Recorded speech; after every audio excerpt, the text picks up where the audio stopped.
Let's take a look at how the performance of the markets impacted the Wespath fund returns. With that, I will turn it over to my colleague Karen Mansko for the update. Thanks, Joe, and hello, everyone. I'm going to start off the performance discussion by first talking about our flagship balanced portfolio, the Multiple Asset Fund. A reminder to our viewers, the Multiple Asset Fund has a long-term strategic allocation to 65% equities and 35% fixed income. On this slide, you can see the allocation the Multiple Asset Fund has to each of the individual Wespath funds. What I like about this slide is that it really showcases the broad level of diversification the Multiple Asset Fund offers our investors. This next chart shows the net of all fee performance of the individual Wespath funds versus their market indices. Today, I'm going to focus on the second quarter performance and also highlight the one-year fund returns. But before I dive into the results, please note that the returns we are showcasing are net of all fees, and the benchmark we measure the fund performance against does not have a provision for fees. So despite the positive absolute performance of the Multiple Asset Fund, it underperformed the quarter by a modest 77 basis points net of fees. The underperformance was driven by the underperformance of the four component funds that comprise the Multiple Asset Fund. I'm going to talk more in a minute regarding the specific drivers of the underperformance. But before I do that, it's worth mentioning that despite the Inflation Protection Fund underperforming for the quarter, the fund's absolute returns have outpaced the fixed income fund for the quarter, year-to-date, and one-year time horizon. Despite the near-term underperformance by the Multiple Asset Fund, the fund is outperforming its benchmark net of all fees by over 2.4 percentage points for the 1 year. The strong relative outperformance for the 1 year has been driven by the collective outperformance of each of the Wespath funds that you can see on this chart. Yeah, Karen, I know we typically show the performance of the Multiple Asset Fund versus a peer comparison of foundations and endowments that had their assets custodied with BNY Mellon. How did the Multiple Asset Fund fare relative to this comparison? So looking at the information on the slide, it is updated only through May, since the June data is expected to be released later on this month. But looking at the 1 year time horizon and longer, the Multiple Asset Fund has outperformed the median foundation and endowment portfolio and performed in the top quartile for the 5 and 10 year time horizon. Karen, moving on, why don't you tell us about the individual fund contributors and detractors for the quarter? So starting off with the Multiple Asset Fund, I talked briefly about this on the performance slide, but you can see the primary drivers of the fund's underperformance for the quarter was the underperformance of the four funds that comprise it. Yes, I mentioned in my comments that we continued to see strong performance across the board for markets, with large cap stocks leading the way for the quarter, but still lagging small cap stocks year to date through June. Also, we saw a rotation that started at the end of the fourth quarter where value was outperforming growth. And I know that dissipated in Q2, but value still has strong returns for the first 6 months of the year. How did that impact the U.S. equity fund performance?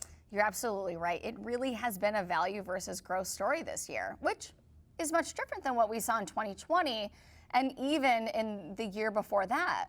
A reminder to our viewers, the U.S. equity fund has a long-term strategic bias of being underweight large cap stocks and overweight small and mid-cap companies. The fund also has an allocation to private equity and private real estate. Despite the fund's small and mid-cap growth overweight contributing to the performance for the quarter, as we saw growth stocks outperform value during this time period, the fund underperformed by 172 basis points. The fund's underweight to large cap growth was a detractor, but really the primary driver to the fund's underperformance was the underlying stock selection by our investment managers. The names that helped our performance last year and even prior were out of favor with this shift that we saw in the market cycle. So for instance, companies like Tesla and Teladoc that all performed very well in 2020 and even in the years prior were down during the quarter. Last, we always like to report the impact of our ethical exclusions and that they have on the fund performance. So for the quarter, the fund's defense exclusion modestly contributed to the fund performance. Turning our attention to our international equity fund, this fund underperformed its benchmark by a modest 7 basis points for the quarter.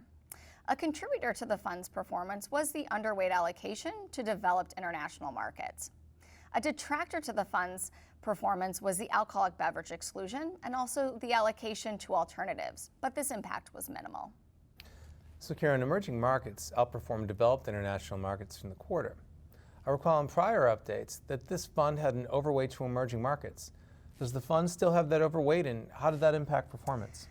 You're correct. The prior quarters, the fund had an overweight allocation to emerging markets, but that overweight has really diminished. And the reason is because China A shares were added to the index last year, which increased the index allocation to emerging markets. With this said, our allocation in the fund did not adjust, but the allocation did increase in the benchmark due to the inclusion of the China A shares. With this said, the fund's allocation to emerging markets is relatively in line with the benchmark allocation. But as you can see on the slide, it was a contributor to the fund's performance. So, okay, moving on to look at the bond fund's performance. I noted during my market update that bonds have improved in the second quarter despite a rocky start to the year with yields and rates so low.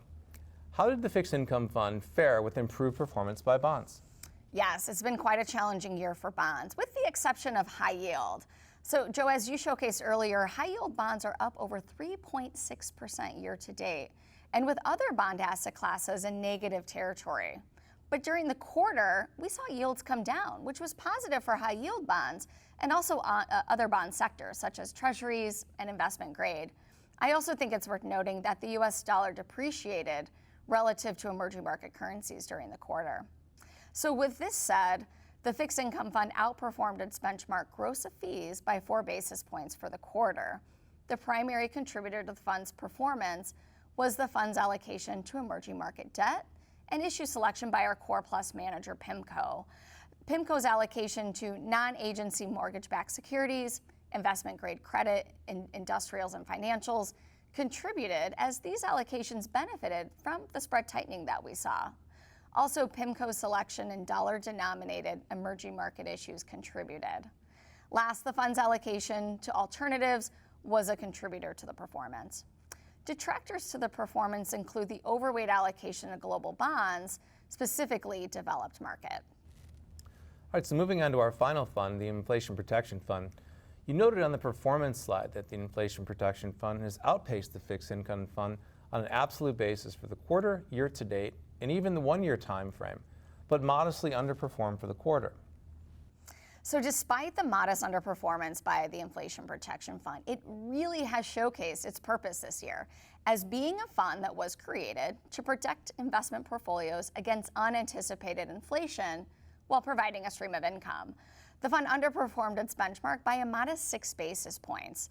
So despite the fund's underweight to global and inflation-linked bonds and UK inflation-linked bonds, the overweight to commodities contributed to the fund's performance. The fund's allocation to senior secured loans, which is not included in the benchmark, detracted due to the shift downward in the yield curve, which caused senior rates to also fall.